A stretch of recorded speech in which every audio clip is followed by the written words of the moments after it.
Hello and welcome to study 24 HR। तो स्वागत है आप सभी का हमारे रीजनिंग के आज एक नए सेशन में। तो आज हम आए हैं रीजनिंग के सेशन में आपके लिए साइंस एंड टेक्नोलॉजी लेके। इसमें हम लोग डिस्कस करेंगे कि भाई जो जनवरी मंथ है, जनवरी 2023 मंथ है, इसमें जो साइंस विज्ञान है और टेक्नोलॉजी यानी कि प्रौद्योगिकी के क्षेत्र में क्या क्या डेवलपमेंट हुई है, क्या क्या न्यूज आ रही है, ठीक है, और जो एग्जाम पर्सपेक्टिव से इंपॉर्टेंट होती है उस सबको डिस्कस करेंगे हम इन एंड आउट। ठीक है, जहाँ हिस्टोरिकल बैकग्राउंड की ज़रूरत होगी उस हिस्टोरिकल बैकग्राउंड को भी डिस्कस करेंगे। ठीक है, और जहाँ मतलब एक वन लाइनर की ज़रूरत होगी उन वन लाइनर को भी हम लोग डिस्कस करेंगे। ठीक है, तो चलिए शुरू करते हैं।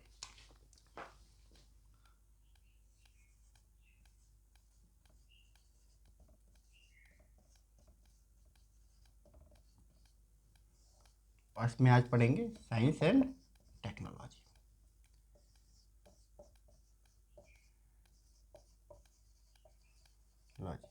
वो भी जनवरी। ठीक है, तो जनवरी की पहली जो मोस्ट इम्पॉर्टेंट डेवलपमेंट है साइंस एंड टेक्नोलॉजी की फील्ड में वो स्पेस से है और ऑफ कोर्स हमारे इसरो से है।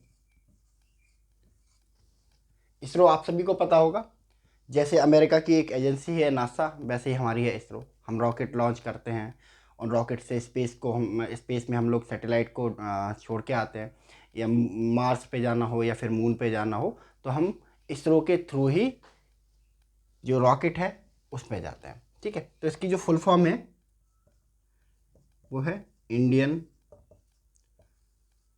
रिसर्च इंडियन स्पेस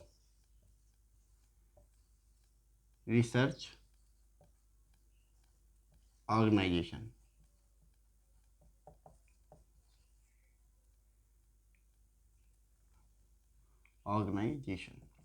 ठीक है, इसरो जो जब स्थापित हुई थी वो डेट थी 15 अगस्त 1969। ठीक है, आप इसको याद रखेंगे। ठीक है, कि एग्जाम में पूछ लिया जाता है कि इसरो की स्थापना कब हुई थी, और इसरो का जो हेडक्वार्टर है वो बेंगलोर में है। इन दोनों चीज़ों को याद रखेंगे। ठीक है, तो जो इसरो है हमारी स्पेस एजेंसी है, तो हम एक डेमोक्रेटिक कंट्री हैं। तो हर डेमोक्रेटिक कंट्री में क्या होता है कि जो गवर्नमेंट है और जो इंस्टीट्यूशन है उनका ये जिम्मेदारी होता है कि वो अपनी जनता को बताएं कि वो टैक्स पेयर का पैसा कहाँ कहाँ खर्च कर रहे हैं। तो जैसे हमारी गवर्नमेंट बताती है कि भाई हम इतने सड़क बना रहे हैं, इतने रोड बना रहे हैं, वैसे ही इसरो को बताना होता है कि भाई हम इस साल ये मिशन करने जा रहे हैं। तो साल के शुरुआत में इसरो अपनी एक प्रेस कॉन्फ्रेंस करता है और बताता है कि भाई हमको ये मिशन इस बार करने हैं, क्या हमें इजाज़त है। ठीक है, तो एक तरह से परमिशन सीख करता है वो पब्लिक की, और गवर्नमेंट को भी बताता है कि भाई ये करने जा रहे हैं। तो इसरो ने इस बार अपनी जो अनाउंसमेंट है वो की। तो इसरो ने कहा कि भाई हम इस साल करने वाले हैं 3 मिशन। ठीक है, 3 मिशन जो कि मेजर होंगे। इसके अलावा हम रॉकेट से सैटेलाइट छोड़ेंगे विदेशों के। ठीक है, अभी भी वन बैक के 40 सैटेलाइट अभी छोड़े गए हैं कुछ दिन पहले, है ना। लेकिन कुछ मेजर प्रोजेक्ट जो हम इस साल करने वाले हैं वो हम आपको बता रहे हैं। तो 3 मेजर प्रोजेक्ट हैं, जिनमें पहला है हमारा चंद्रयान। चंद्रयान 3। आपको पता है चंद्रयान मिशन हमने 2008 में किया था। एक ऑर्बिटर भेजा था जिसने पानी पानी की खोज की थी, चंद्रमा पे पानी के पार्टिकल्स ढूंढे थे। स्पेस जो हमारा दूसरा मिशन हुआ था मून के लिए, चंद्रयान 2, उसमें हमने एक ऑर्बिटर भेजा था, एक लैंडर भेजा था, जिसमें हमको चंद्रमा पर लैंड करना था। लेकिन जो हमारा लैंडर है वो चंद्रमा की सतह से 1.2 किलोमीटर की दूरी पर क्रैश कर गया। ठीक है, यानी कि मिशन हमारा आधा अकम्प्लिश हुआ। ठीक है, अब चंद्रयान 3 के थ्रू हमने कहा है, सोचा है कि भाई हम एक कोशिश और करते हैं चंद्रमा पे लैंड करने की, मून पे लैंड करने की। ठीक है, तो चंद्रयान 2 के थ्रू जो हमने ऑर्बिटर भेजा था जो चंद्रमा के चारों ओर घूम रहा है, वो आज भी अच्छी कंडीशन में है और लगभग 7 साल तक ऐसे ही घूमता रहेगा। तो इसरो ने सोचा कि जब हमारे पास ऑर्बिटर ऑलरेडी चंद्रमा की ऑर्बिट में है तो नया ऑर्बिटर भेजने की ज़रूरत नहीं है, एक लैंडर भेजते हैं। तो इस चंद्रयान 3 के थ्रू जो है लैंडर भेजा जाएगा, एक जो चंद्रमा पर एक बार फिर से लैंड करने की कोशिश करेगा। ठीक है, तो मोस्ट प्रोबेबली दिसंबर तक ये आई थिंक दिसंबर तक ये करने की कोशिश करेंगे इसको किसी भी कंडीशन में। जो दूसरा मेजर मिशन है वो है गगनयान।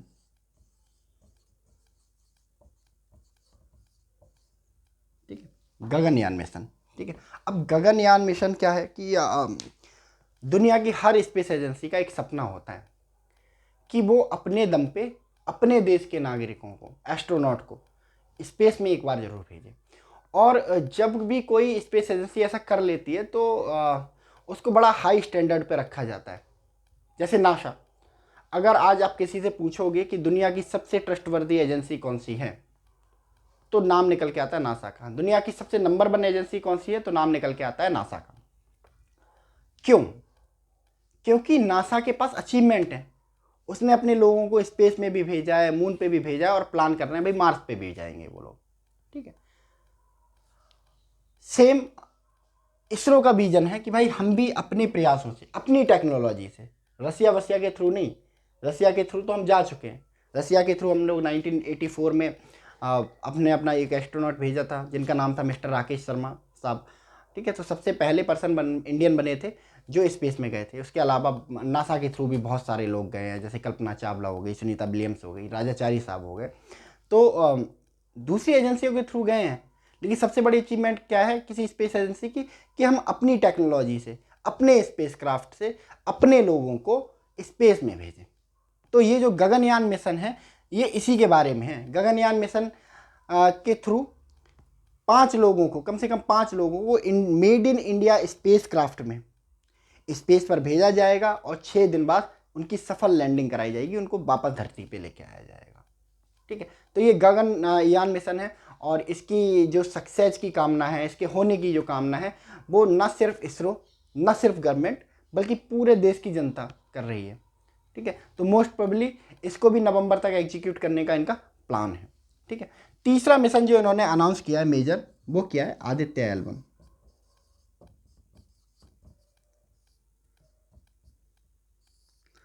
Aditya L1 mission. अब ये आदित्य L1 मिशन क्या है? आदित्य अगर हम लोग हिंदी में समझें इसको, तो आदित्य मतलब एक संस्कृत वर्ड है जिसका मतलब होता है सूर्य। आदित्य संस्कृत वर्ड है किसका? सूर्य का। तो इसके थ्रू इसरो का प्लान है कि एक स्पेसक्राफ्ट को सूरज की तरफ भेजा जाए, क्योंकि सूरज जो है हमारे सोलर सिस्टम की एनर्जी का सोर्स है। सबसे इम्पॉर्टेंट एक आप कह सकते हैं कि एक पिंड है, सबसे इम्पॉर्टेंट, बट लेकिन सबसे अनएक्सप्लोर्ड भी पिंड है, क्योंकि हीट इतनी है सन पे कि वहाँ पे जाना लगभग एक माइलस्टोन पार करने जैसा है, असंभव जैसा काम है। क्योंकि इतना ज़्यादा टेम्परेचर सर पे, कितना, 6000 से 12000 डिग्री सेंटीग्रेड मिनिमम टेम्परेचर है। ठीक है, आप 100 डिग्री टेम्परेचर पे पानी उबलने लगता है, और अगर उसने उबलते हुए पानी में आपने ना एक मग्गा अपने ऊपर डाल दिया ना, तो पूरी खाल उधड़ जाएगी। ठीक है, 200 डिग्री सेंटीग्रेड पे जाएंगे तो लोहा पिघलने लगता है। ऐसे में 6000 डिग्री सेंटीग्रेड को सह पाना, 12000 डिग्री सेंटीग्रेड को सह पाना, और ऐसा मिशन करना अपने आप में एक बड़ा चैलेंज है। तो इसरो ने डिसाइड किया है कि भाई हम इस बार आदित्य L1 मिशन को जरूर करेंगे। इसके थ्रू जो है एक स्पेसक्राफ्ट को सन की तरफ भेजा जाएगा, सन के पास नहीं भेजा जाएगा। L1 लगा हुआ है यहाँ पे। L1 का मतलब होता है लैग्रांज पॉइंट। लैग्रांज पॉइंट वो पॉइंट होता है जिस पॉइंट पर अर्थ की ग्रेविटी और सन की ग्रेविटी क्या होती है, बैलेंस हो जाती है। अगर कोई पर्सन लैग्रांज पॉइंट पे पहुंच जाता है तो ना तो अर्थ की ग्रेविटी उसे अपनी तरफ खींच पाती है, ना सन की ग्रेविटी उसे अपनी तरफ खींच पाती है, यानी कि एक फ्री मूवमेंट स्टार्ट हो जाता है अपने मन से। ठीक है, तो इस पॉइंट पे इसको एस्टेब्लिश किया जाएगा, जहां से ये सूरज की काफ़ी सारी तस्वीरें लेने की कोशिश करेगा, और सन के बारे में, सन स्पॉट के बारे में, ठीक है, काफ़ी जानकारी जुटाने की कोशिश करेगा, क्योंकि सन स्पॉट एक बड़ा चैलेंज है। सन पर हैं, परमानेंटली हैं, हर 11 साल बाद उनका आना जाना होता है। जो धब्बे होते हैं सूरज पर, उन धब्बों की वजह से क्या होता है, जो अर्थ का जो मैग्नेटिक फील्ड है, ठीक है, उस पर असर पड़ता है, विंड आती हैं जो मैग्नेटिक फील्ड को डिस्टर्ब करती है। इसके अलावा वो विंड आने वाली जो विंड है सोलर धब्बों से, वो क्या करती है, हमारे जो कम्युनिकेशन सैटेलाइट हैं उनको नुकसान पहुंचाती हैं, जिससे क्या होता है, ज़मीन पर टीवी में सिग्नल नहीं आएंगे, मोबाइल में सिग्नल नहीं आएंगे, यानी कि एक तरह का कम्युनिकेशन फेल्यूर हो जाता है। तो आदित्य L1 मिशन के थ्रू इस सन स्पॉट के बारे में भी जानकारी जुटाने की कोशिश की जाएगी। तो याद रखेंगे इस चीज़ को। इसरो की प्रेस कॉन्फ्रेंस में कौन से mission? 3, Chandrayaan 3, Gaganyaan mission and Aditya L1 mission. ISRO कब बना था? 15 अगस्त 1969 को इसरो की स्थापना हुई थी। हेडक्वार्टर इसके हैं बेंगलोर में। फुल फॉर्म है Indian space research organisation, Indian space research organisation. याद रखना है इस चीज़ को। चलिए नेक्स्ट,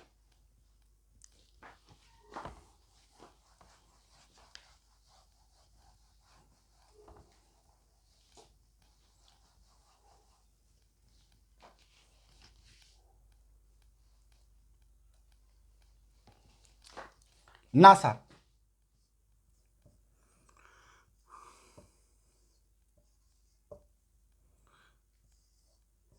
नासा के बारे में लगभग सभी ने सुना होगा। जैसे हमारी इसरो है वैसे ही अमेरिका की नासा है ना। हमारी इसरो इंडिया के लिए सैटेलाइट लॉन्च करती है, ठीक। वैसे ही नासा क्या है? अमेरिका के लिए सैटेलाइट लॉन्च करती है। अब नासा के बारे में फैक्ट ये है, ठीक है, जिसको लेके बहुत हंसी भी उड़ाई जाती है। नासा में काम करने वाले 60% लोग किस ओरिजिन से हैं? एशियन ओरिजिन से हैं, यानी कि इंडिया से हैं, चाइना से हैं। उनमें भी अगर 60% में भी देखा जाए तो ये 25 से 30% लोग सिर्फ इंडिया से हैं।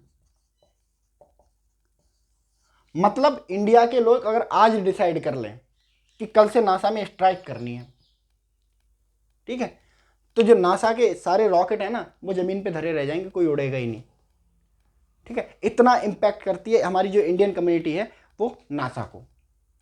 रीजन, हमारा टैलेंट, हमारा एजुकेशन सिस्टम, ठीक है, हमारी सोच, हमारी सोचने की क्षमता, ठीक है, ये हमें अलग करती है रेस्ट ऑफ द वर्ल्ड से। तो अगर आप नासा में अगर जाओगे ना तो बहुत सारे प्रोजेक्ट वहां पे ऐसे चल रहे हैं जिनको हेड कर रहे हैं कौन? इंडियंस, ठीक है। तो अभी हाल ही में नासा ने अपना अपॉइंट किया चीफ टेक्नोलॉजिस्ट।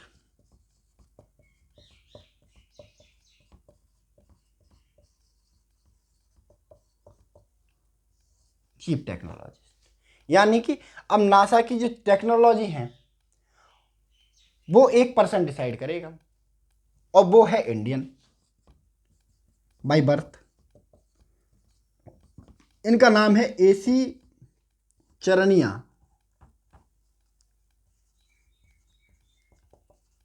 एसी चरनिया साहब को बनाया गया है नासा का चीफ टेक्नोलॉजिस्ट। इसको याद रखेंगे, बहुत इंपॉर्टेंट है इस बार एग्जाम पर्सपेक्टिव से। तो आपसे पूछ सकता है कि हाल ही में किस व्यक्ति को, किस इंडियन पर्सन को नासा का चीफ टेक्नोलॉजिस्ट बनाया गया, तो आपका आंसर होगा एक इंडियन अमेरिकन, इनका नाम है एसी चरनिया साहब, ठीक है, याद रखेंगे इसको। चलिए नेक्स्ट,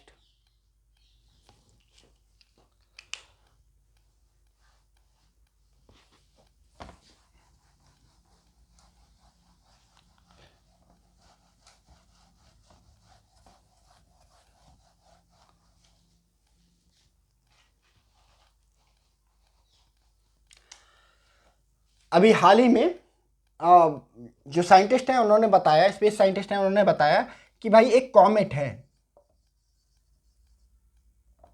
कॉमेट है। कॉमेट मतलब क्या होता है? धूमकेतु। सुना होगा, आसमान में टूटता हुआ तारा दिखता है ना, कॉमेट ही होता है वो, ठीक है। कोई भाग्य वगैरह नहीं बताता, एक कॉमेट होता है। तो उन्होंने कहा एक कॉमेट है जो गुजरने वाला है कहाँ से? अर्थ के ऊपर से, बहुत पास से। तो बहुत सारे कॉमेट कॉमेट गुजरते रहते हैं, ठीक है, देखा होगा आपने कहीं कितने सारे तारे टूटते रहते हैं। तो इसमें बड़ी बात क्या है? तो इसके बारे में बड़ी बात यह है कि ये दोबारा वापस लौट के आया है। हमने कहा पहले कब आया था भाई?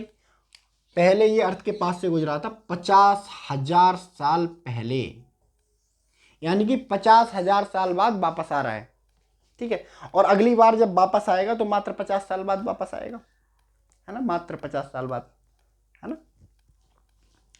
50,000 साल में हमें पता भी नहीं होगा कि दुनिया रहेगी या नहीं रहेगी, कितने वर्ल्ड वॉर हो चुके होंगे, ठीक है। हमें 200 साल की 200 साल की छोड़ो, हमें 100 साल की हिस्ट्री सही से नहीं पता, 50,000 साल की बात तो छोड़ ही दो। तो 50,000 साल बाद आया है और 50,000 साल बाद दोबारा लौट के आएगा, ठीक है। और इस कॉमेट की एक विशेषता है, जब ये अर्थ के पास से गुजरता है ना तो इसका कलर जो है ना वो हरा दिखाई देता है, इसलिए इसको बोला जाता है ग्रीन कॉमेट।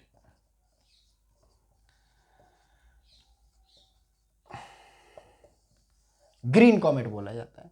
तो अगर आपसे पूछ ले कि हाल ही में किस धूमकेतु ने अर्थ के ऊपर से अपनी फ्लाई बाई की है, अपने अर्थ के ऊपर से गुजरा है, तो आपका आंसर होगा ग्रीन कॉमेट। आपसे पूछा जाए ग्रीन कॉमेट कितने हजार साल बाद वापस आया है, तो आपका आंसर होगा 50,000 साल बाद। आपसे पूछा जा सकता है कि भाई ग्रीन कॉमेट अगली बार कब दिखाई देगा, तो आपका आंसर होगा अगले 50,000 साल बाद। ठीक है, चलिए next.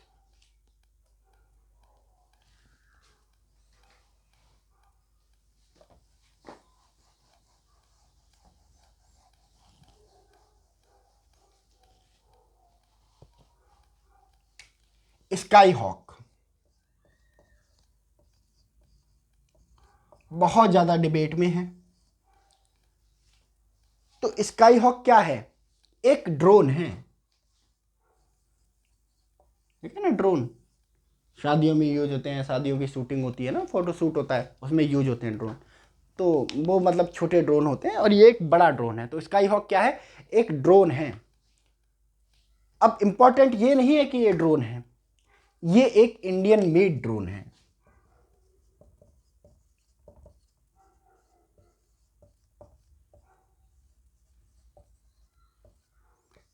Made in India drone.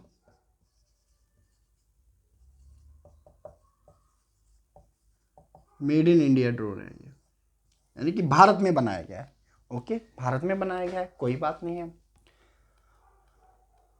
ये भी इंपॉर्टेंट नहीं है कि ये मेड इन इंडिया है। इंपॉर्टेंट शायद ये है फिर कि ये है इंडिया का पहला 5G ड्रोन। मतलब ऐसा ड्रोन जो 5G टेक्नोलॉजी पे काम करता है। यानी कि अभी तक आपने सुना होगा कि सिम 5G हो गया, 4G हो गया, है ना, 6G आएगा, है ना, सिम के बारे में ये सब चीज़ें सुनी होंगी। लेकिन 5G क्या है? एक टेक्नोलॉजी है जो अपनी प्रीवियस टेक्नोलॉजी से बेटर होती है। ठीक है, टेक्निक फास्ट होती हैं, ठीक है, प्रोसेसिंग फास्ट होती है, ठीक है, ग्रैबिंग पावर फास्ट होती है। तो that is called 5G। 5G का मतलब क्या होता है? जनरेशन। तो इंडिया का पहला 5G ड्रोन है ये।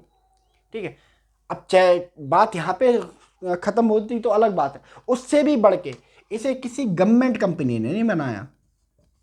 गवर्नमेंट कंपनी ने बनाती, गवर्नमेंट कंपनी ने नहीं बनाया, इसे बनाया है एक प्राइवेट कंपनी ने। और वो भी कंपनी नहीं है, एक छोटी सी कंपनी है, एक स्टार्टअप है, स्टार्टअप ने बनाया है, जिसका नाम है IG ड्रोन। ठीक है, तो 3 चीजें हमने याद रखनी है इसमें कि स्काई हॉक पूछ सकता है कि हाल ही में चर्चा में रहा स्काई हॉक क्या है, तो आपका आंसर होगा ड्रोन। या आपसे पूछ लेगा कि भाई हाल ही में बनाया गया स्काई हॉक क्या है, तो लिखा ऑप्शन में दे के रखा होगा इंडिया का पहला 5G इनेबल ड्रोन है ये, 5G टेक्नोलॉजी पे आधारित। स्काई हॉक को किसने बनाया है? तो आपका आंसर होगा IG ड्रोन नाम के एक स्टार्टअप ने इसको बनाया है। ठीक है, तो ये 3 चीजें हैं मोटा मोटी, आपको इसमें याद रखेंगे। चलिए नेक्स्ट।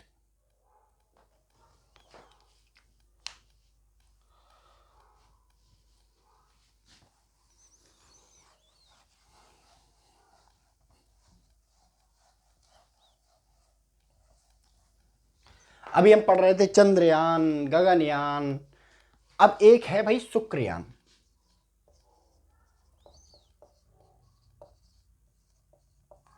शुक्रयान 1, ठीक, शुक्रयान 1। देखो अभी ये होती है भाई कॉमन सेंस की चीजें कि शुक्रयान 1 क्या होगा। ठीक है, यान मतलब स्पेसक्राफ्ट, शुक्र मतलब आपने सुना होगा एक ग्रह है शुक्र नाम का, जिसको अंग्रेजी में कहते हैं वीनस। ठीक है, यानी कि एक ऐसा यान जो शुक्र पे जाएगा। और जब शुक्रयान यान की बात हो रही है तो यान कौन बनाता है? नासा बनाता है क्या? रसिया बनाता है? या चाइना का चाइनीज स्पेस एडमिनिस्ट्रेशन बनाता है? यान एक हिंदी वर्ड है, तो बट ओबेस सी बात है, इसको बनाएगा इसरो। ठीक है, तो ये ऐसी कॉमन सेंस चीजें आप जब लेके चलोगे तो क्वेश्चन वहाँ करने में बड़ी आसानी होगी, क्योंकि वो सिचुएशन तो कभी नहीं आने वाली कि आपका पढ़ा हुआ सब पेपर में आ जाए। ठीक है, दिमाग लगाना नहीं सीखोगे, सिलेक्शन से रह जाओगे आप। ठीक है, मार्क्स कम रह जाएंगे। दिमाग लगाना सीखना चाहिए। यान मतलब हिंदी वर्ड, यानी कि इंडिया में हो रहा होगा कुछ। शुक्र मतलब एक ग्रह का नाम शुक्र है। ठीक है, शुक्रयान यानी कि एक ऐसा यान जो शुक्र पे जाएगा। बनाएगा कौन इसको? इसरो बनाएगा। ठीक है, तो शुक्रयान एक ऐसा स्पेसक्राफ्ट बना रहा है इसरो जो शुक्र ग्रह पे जाएगा। अब क्यों शुक्र ग्रह पे कोई नहीं जाना चाहता? इंडिया क्यों जाना चाहता है? इसरो क्यों जाना चाहता है? देखो, सबकी अलग अलग थ्योरीज हैं। अगर आप नासा में जाओगे और वहाँ से पूछोगे किसी से कि भाई लाइफ कहाँ मिलेगी, ऐसा ऐसा कौन सा दूसरा ग्रह है प्लेनेट में जहाँ इंसान रह सकते हैं, तो नासा का जवाब होगा भाई मार्स। मार्स पे रह सकते हैं इंसान। उनके अपने लॉजिक हैं कि जो रोटेशन है और घूर्णन है अपनी एक्सिस पे, वो है अर्थ की तरह। 24 घंटे का लगभग दिन होता है वहाँ पे भी। ठीक है, अब जब आप जाओगे चाइना की तरफ, चाइना पे पूछोगे कि भाई इंसान अगर धरती खत्म होगी तो इंसान कहाँ रहेंगे, चाइना कहेगा मून पे। चाइना से कहा जाता है मून पे तो मतलब ऑक्सीजन वगैरह एटमॉस्फेयर है नहीं, तो चाइना कहता है कोई नहीं, बना लेंगे। वो हर चीज़ बनाने की कोशिश करते हैं। इसके अलावा अब जब जाओगे आप यूरोप, यूरोप पे पूछोगे कि ज़िंदगी कहाँ मिलेगी, जीवन कहाँ मिलेगा, लाइफ कहाँ मिलेगी, तो वो कहते हैं लाइफ ना तो मार्स पे मिलेगी ना मून पे मिलेगी, लाइफ मिलेगी जुपिटर के मून पे। जुपिटर के बहुत सारे मून हैं। ठीक है, जिनमें से कुछ मून ऐसे हैं जो जिन पे मालूम है मोटी मोटी बर्फ़ की परत जड़ी हुई है। कि बर्फ़ मतलब पानी, पानी मतलब लाइफ। उनका कॉन्सेप्ट बहुत सिंपल सा है कि जहाँ पानी होगा वहाँ लाइफ जरूर होगी। लेकिन जब आप इंडिया आओगे, इसरो जाओगे और इसरो पे लोगों से पूछोगे कि भाई कहाँ पे मिलेगी लाइफ, कहाँ पे ह्यूमन रह सकेंगे, तो इनका जब जवाब होगा भाई वीनस पे, शुक्र पे। ठीक है, उनसे पूछो क्यों, का भाई अर्थ जैसा दिखता है, अर्थ जैसी डेंसिटी है। ठीक है, उसका भी। लेकिन उससे पूछोगे कि भाई वो तो दिन में बहुत गर्मी होती है वहाँ पे, रात में बहुत ठंड होती है, तो इसलिए कहता है कोई नहीं, सॉल्यूशन निकाल लेंगे उसका।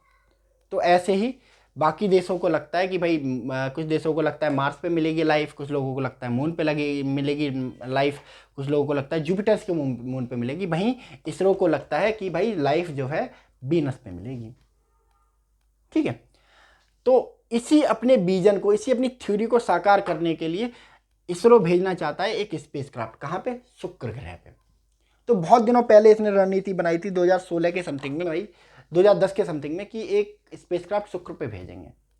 बट हमें फिर बीच में चंद्रयान करना पड़ गया और फिर हम गगनयान में उलझ गए। अब चंद्रयान 3 में उलझे हुए हैं, आदित्य L1 में उलझे हुए हैं। और फिर खबर ये आई कि भाई गवर्नमेंट चाहती है कि आप ये मिशन वगैरह पे थोड़ा कम फोकस करें। जैसे इंटरनेशनल स्पेस स्टेशन है, इंडिया का भी अपना एक स्पेस स्टेशन होना चाहिए अलग। ठीक है, उसमें उलझ रहे हैं अब ये। ठीक है, तो नासा ने जब देखा कि शुक्रयान मिशन के लिए भाई अभी चंद्रयान करना है, फिर गगनयान करना है, फिर अपना स्पेस सेंटर भी बनाना है स्पेस में, तो उन्होंने कहा कि चलो इसे अब करते हैं 2031 में। तो चाइना, इंडिया ने अपना जो शुक्रयान मिशन है वो कितने साल के लिए पोस्टपोन कर दिया है? 2031 तक के लिए इन्होंने अपना जो मिशन है वो पोस्टपोन कर दिया है। ठीक है, तो याद रखेंगे, पूछा जा सकता है क्वेश्चन में कि इसरो ने अपना जो शुक्रयान मिशन है कब तक के लिए पोस्टपोन कर दिया है। आपका आंसर होगा 2031 तक के लिए पोस्टपोन कर दिया है। ठीक है, चलिए नेक्स्ट।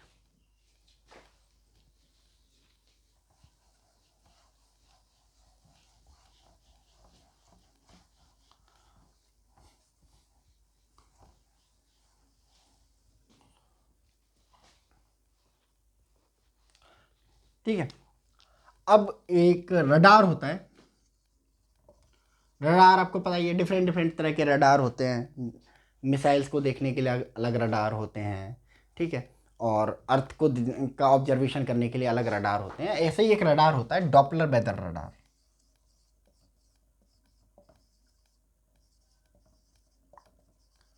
Weather radar.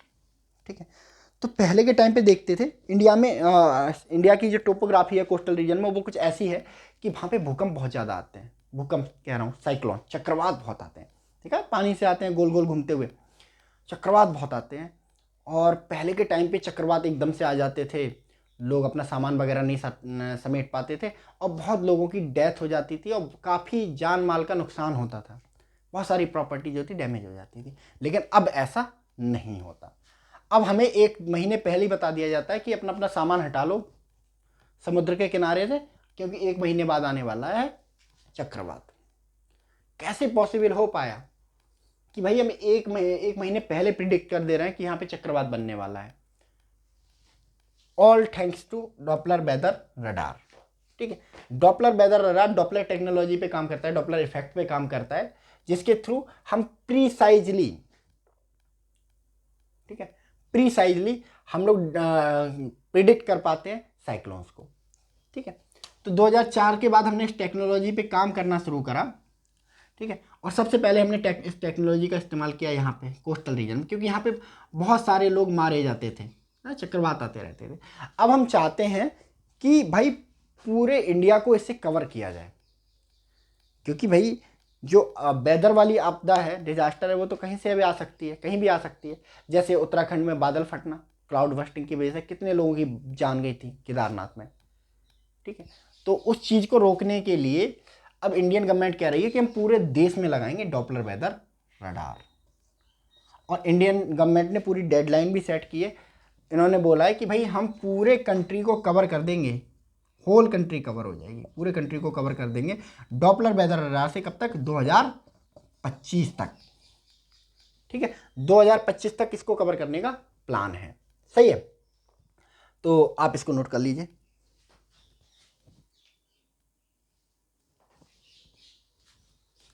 चलिए,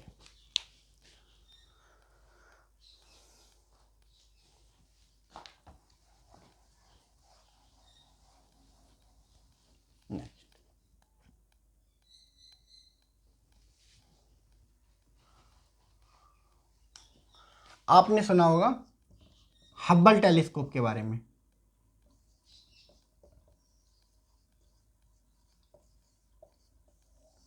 हबल टेलीस्कोप दुनिया का सबसे ताकतवर, सबसे पावरफुल टेलीस्कोप है, जिसके द्वारा हम सोलर सिस्टम तो क्या, अपने सोलर सिस्टम से बाहर के ग्रहों को भी बहुत आसानी से, बहुत स्पष्टता के साथ देख सकते हैं। तो हबल टेलीस्कोप ने बहुत महत्वपूर्ण योगदान निभाया है अपने स्पेस एक्सप्लोरेशन में। लेकिन अब क्या हुआ है, हबल टेलीस्कोप जो है पुराना हो रहा है और साइंटिस्ट का मानना था कि भाई ये कभी भी काम करना बंद कर सकता है, क्योंकि 1986 से काम करते आ रहा है ना, बैटरीज भी बता रहे हैं उसकी डेड हो रही हैं, तो हो सकता है मोस्ट पब्लिक कुछ दिनों में काम करना बंद कर दें। अब काम कर देगा, करना बंद कर देगा तो स्पेस एक्सप्लोरेशन रुक जाएगा, है ना। तो नासा ने फिर सोचा कि चलो इसकी जगह एक नया टेलीस्कोप लगाते हैं। तो नासा ने एक नया टेलीस्कोप बनाया और उसको लॉन्च किया, जिसका नाम है जेम्स वेब टेलीस्कोप। इसके बारे में ये कहा जाता है कि ये हबल टेलीस्कोप से भी ज़्यादा ताकतवर है। ठीक है, हबल को भी नासा ने बनाया था, जेम्स वेब को भी नासा ने बनाया है स्पेस एक्सप्लोरेशन के लिए। तो इसको छोड़ दिया गया, अभी दोनों टेलीस्कोप काम कर रहे हैं, है ना। जेम्स वेब तो अभी नया है, हबल टेलीस्कोप भी अभी अपना काम कर रहा है। तो जेम्स वेब टेलीस्कोप ने हाल ही में अपना पहला एक्सो प्लैनेट खोजा। एक्सो प्लैनेट क्या होता है? एक्सो प्लैनेट जो होता है हमारे जो सोलर सिस्टम से बाहर का ग्रह है, उसको कहते हैं हम एक्सो प्लैनेट। तो उन्होंने एक्सो प्लैनेट जो है जेम्स वेब टेलीस्कोप ने खोला। नासा ने इसे नाम दिया है LHS 475b, याद रखेंगे इसे। ठीक है, तो आपसे पूछ सकता है कि LHS 475b नामक ग्रह हाल ही में किस टेलीस्कोप ने खोजा है? ठीक है, जेम्स वेब टेलीस्कोप ने खोजा है। या ये पूछ सकता है कि किस स्पेस एजेंसी ने खोजा है? तो आपका आंसर होगा नासा, क्योंकि इनको नासा ने ही बनाया है ना दोनों टेलीस्कोप को। ठीक है, और ये पूछ सकता है आपसे, ये भी पूछ सकता है कि जेम्स वेब टेलीस्कोप ने हाल ही में अभी अपना पहला एक्सोप्लैनेट खोजा है और इसका नाम क्या है? तो आप देख, आपका आंसर होगा LHS 470b। ठीक है, चलिए नेक्स्ट।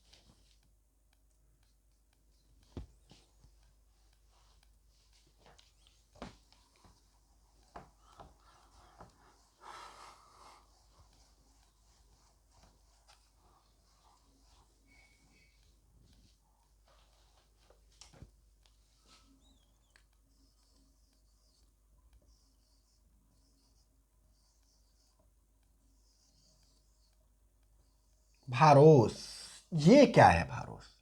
बहुत ज़्यादा चर्चा में है। ठीक है, तो भारोस क्या है? एक मोबाइल ऑपरेटिंग सिस्टम है। जैसे आपने देखा होगा एंड्रॉयड का फ़ोन लेने जा रहे हैं, कि कुछ लोग कहते हैं एंड्रॉयड का फ़ोन, तो एंड्रॉयड कोई कंपनी है क्या? फ़ोन सैमसंग का होता है ना, वीवो का होता है, ओप्पो का होता है, लेकिन सारे फ़ोन, सारी कंपनियों के फ़ोन एंड्रॉयड होते हैं। ठीक है, कुछ और ऑपरेटिंग सिस्टम भी होते हैं, iOS वगैरह, लेकिन एंड्रॉयड क्या है, इंडिया में जो है मोस्ट मोस्टली यूज होता है, तो एंड्रॉयड को सभी जानते हैं।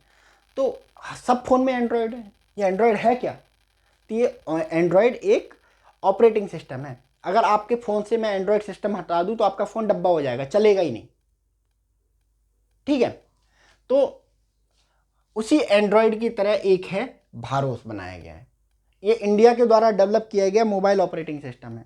अब इसकी ज़रूरत क्यों आई? क्या हुआ, रसिया यूक्रेन में भी वॉर चल रहा है, आप सभी लोग जानते हैं। ठीक है, रसिया यूक्रेन में वॉर के टाइम पे क्या हुआ, रसिया में लोगों के जो फ़ोन हैं वो एकदम से काम करना बंद कर दिए। तो हुआ ये कि भाई लगा कि क्या हुआ कि एकदम से फ़ोन काम करना बंद कर दिए। अब बाद में पता चला रसिया वालों को कि भाई जो हमारा यूएसए है उसने सबके एंड्रॉयड पे अपडेट भेजना बंद कर दिया, क्योंकि जो एंड्रॉयड है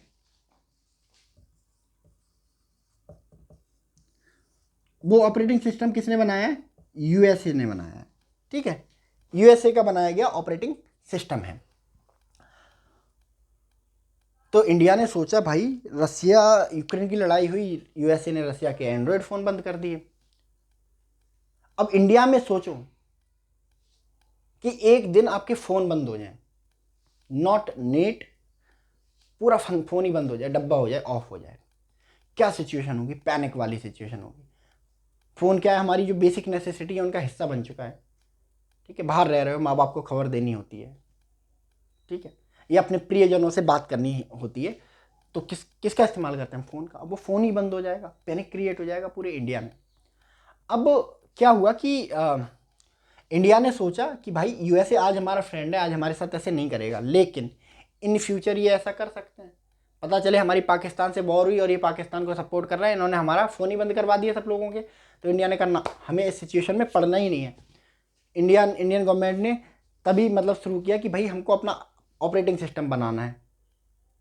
ठीक है, इसका मतलब ये नहीं है कि हम एंड्रॉयड को बॉयकॉट कर रहे हैं, ये हमारा रहेगा इमरजेंसी के लिए, और धीरे धीरे ये इंडक्ट होते जाएगा सारे मोबाइल फ़ोन में। ठीक है, कम से कम वॉर टाइम सिचुएशन में यूएसए के पास ये ऑप्शन तो नहीं होगा कि हमारे देश में अफवाह फैलवा के टर्मोइल क्रिएट करे या पैनिक क्रिएट करे, है ना। तो इसी को ध्यान में रखते हुए डेवलप किया गया भार ओएस।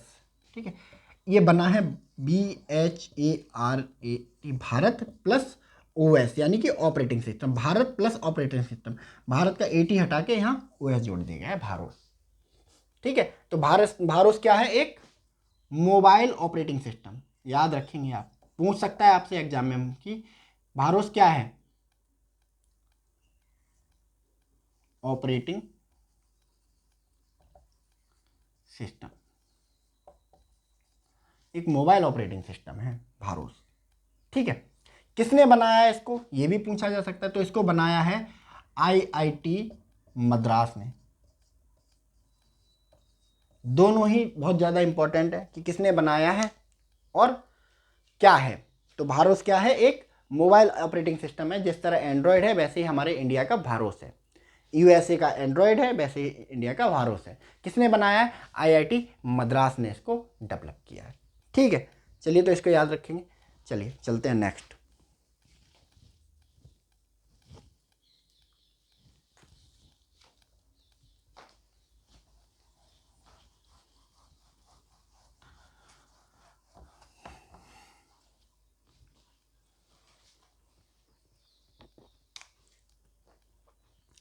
Nuclear power.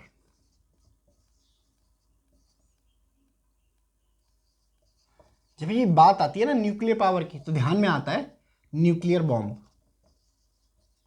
क्योंकि इसी की चर्चा आजकल होती रहती है ना। न्यूज़ चैनल गाए बगाए कुछ ना कुछ दिखाई देते हैं कि पाकिस्तान ने दी इंडिया को न्यूक्लियर बम से मारने की धमकी। ठीक है, इंडियन प्राइम मिनिस्टर ने कहा कि हमने क्या दिवाली के लिए बचा के रखे हैं क्या, है ना। तो न्यूक्लियर बॉम्ब की बात होती रहती है, लेकिन nuclear power is not about the nuclear bomb. Nuclear bomb is the negative side of nuclear power. एकमात्र एप्लीकेशन है न्यूक्लियर बॉम्ब न्यूक्लियर पावर का, और वो भी नेगेटिव वाला, ठीक है। न्यूक्लियर पावर के बहुत सारे यूज होते हैं, लाइक न्यूक्लियर पावर से बना सकते हैं हम लोग इलेक्ट्रिसिटी, और वो भी क्लीन वाली, कोई पॉल्यूशन नहीं होने वाला इससे, है ना। और एक पावर है तो फ्यूल की तरह भी यूज इस्तेमाल हो सकती है ना, फ्यूल की तरह भी इस्तेमाल हो सकती है। तो हाल ही में नासा ने कहा है कि भाई हम जो रॉकेट बना रहे हैं ना, हम 2027 तक एक ऐसा रॉकेट बनाएंगे, है ना, 2027 तक एक ऐसा रॉकेट बनाएंगे जो न्यूक्लियर पावर से चलेगा। सोचो, न्यूक्लियर पावर से चलने वाला रॉकेट कितना फ्यूल बचाएगा हमारा, कितना सारा पॉल्यूशन होता है सॉलिड फ्यूल से, लिक्विड फ्यूल से। जब आप देखो रॉकेट जब आसमान में उड़ता है तो कितना ज़्यादा पॉल्यूशन करते हुए जाता है, ठीक है। तो कम से कम उस पॉल्यूशन से हमें निजात मिलने वाली है। तो नासा ने कहा है कब तक बनाएंगे, नासा ने कहा है 2027 तक हम एक न्यूक्लियर पावर रॉकेट बनाएंगे, ठीक है। तो सुन के खुशी हुई भाई कि एक जो है कम से कम एक प्रोडक्टिव काम होने जा रहा है न्यूक्लियर एनर्जी से, न्यूक्लियर इलेक्ट्रिसिटी के बाद, वरना तो हमने तो न्यूक्लियर बम ही सुने थे, ठीक है। तो इसको याद रखेंगे। चलिए नेक्स्ट,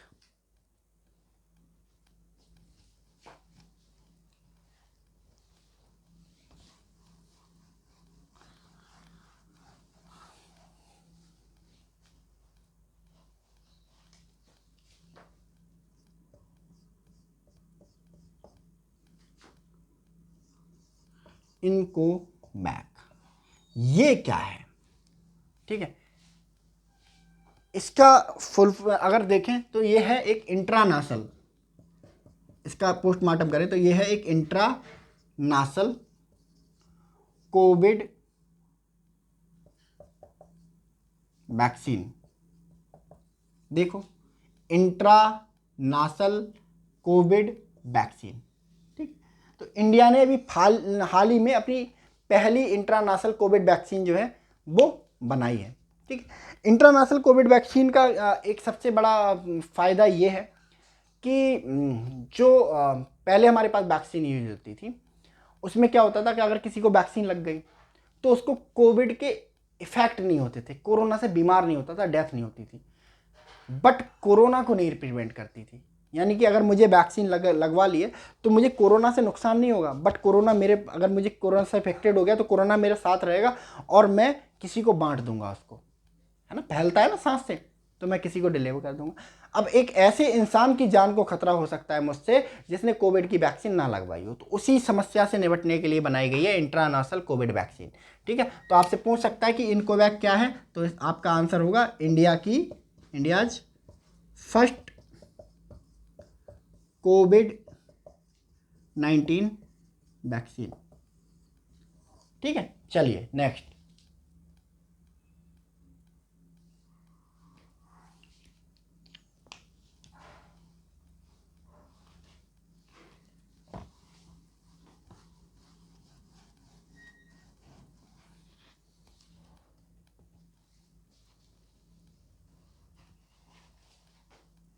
जूस। जूस क्या है भाई? जूस एक स्पेस मिशन है।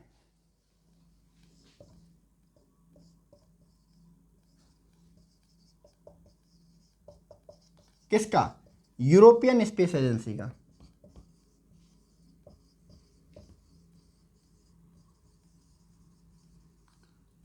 ठीक है, जिसके तहत एक स्पेस क्राफ्ट को भेजा जाएगा कहाँ? जुपिटर के मून पे। जैसे अभी हम अर्लियर डिस्कस कर रहे थे शुक्रयान में कि भाई नासा को लगता है कि जीवन मिलेगा मार्स पे, चाइना को लगता है कि जीवन मिलेगा मून पे, इंडिया को लगता है कि लाइफ मिलेगी शुक्र पे, और यूरोप वालों को लगता है कि जो मिशन जो लाइफ है वो मिलेगी जुपिटर के मून्स पे।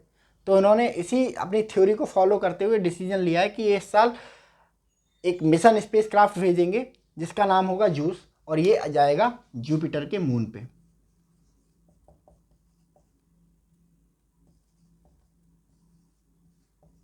मून पे, ठीक है, जुपिटर के मून पे जाएगा ये मिशन, ठीक है।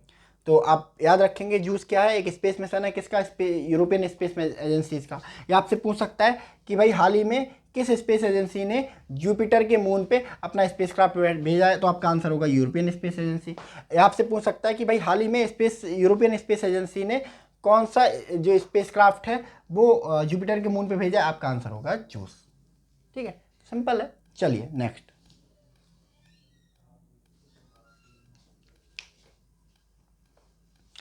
अभी हम लोगों ने पढ़ा था कि भाई जो स्पेस मिशन है, इसरो ने अपने 3 स्पेस मिशन अनाउंस किए थे कि इस साल हम करेंगे।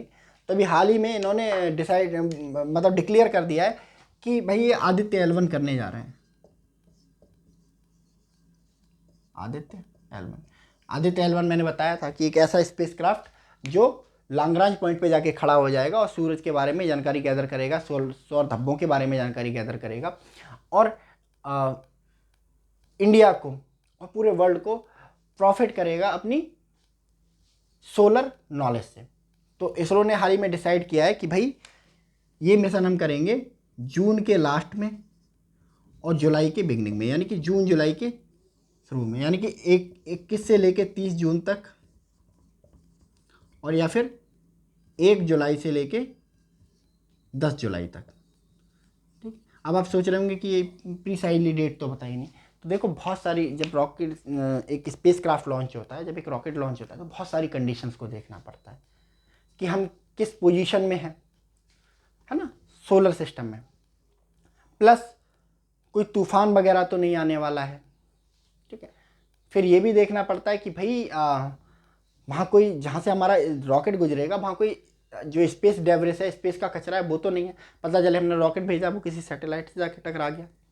तो इसलिए जो इसरो है वो प्रीसाइज तारीख लॉन्च नहीं करता है, बताता नहीं है, लगभग 10 दिन पहले बता देंगे कि भाई इतनी तारीख को हम लोग लॉन्च करने जा रहे हैं, ठीक है। तो फिलहाल ये तय हो गया कि जून के लास्ट में और जुलाई के शुरुआत में आदित्य L1 होने जा रहा है, ठीक है। तो इसको आप याद रखेंगे। तो ये हमारा साइंस एंड टेक्नोलॉजी में सिर्फ इतना ही था, ठीक है। अगले सेशन में हम लोग मिलते हैं एक नए यूनिट के साथ में ना, और कुछ इंटरेस्टिंग करंट अफेयर्स के फैक्ट के साथ, ठीक है। तब तक के लिए आप लोग अपना ध्यान रखिए, और कोविड दोबारा से फैल रहा है, पैनिक होने की ज़रूरत नहीं है, बट अपना मास्क पहन के रखें जब भी मार्केट जाएँ, ठीक है। तो आज के लिए इतना ही। Thank you very much.